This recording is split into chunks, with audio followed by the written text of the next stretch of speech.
কানে ব্যথাই তো, কানে ব্যথা হইতে পারে ঠান্ডার থেকে, কানে ব্যথা হয় ঠান্ডার থেকে, কানের সুমসুম বুম বুম করে কানের পর্দা হয়তোবা ছিঁড়ে গেছে বা ফেটে গেছে, এরকম কানে আপনার ব্যথা হইতে পারে।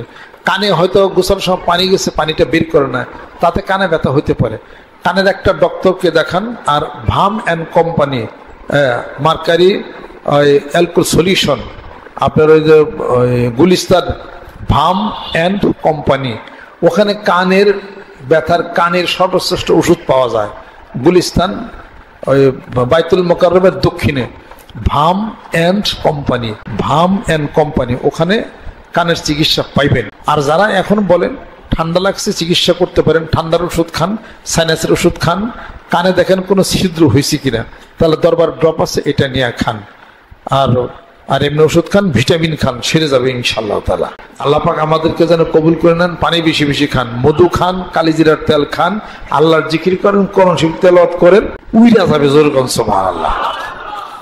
আর যাদের গুটি বসন্ত হয়েছে আলহামদুলিল্লাহ, অনেক রোগ সাইরে গেছে। জ্বর হয়েছে আলহামদুলিল্লাহ, অনেক রোগ সাইরে গেছে।